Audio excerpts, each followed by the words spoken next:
Today I'm going to talk about why I'm not such a big fan of the snatch or the pull and a punch through. Okay, I think that's a very easy way to show people how to start at the beginning. It's easy to use as a cue. But what you want to do after you've been doing it for a while is you want to float the kettlebell upward. Pull so it's coming from the hips.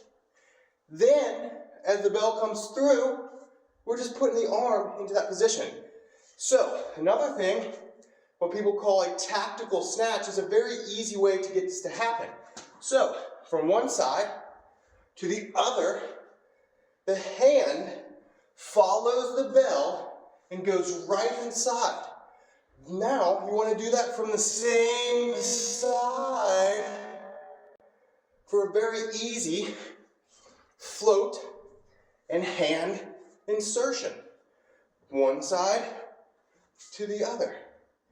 You can do that with really any weight you're comfortable with.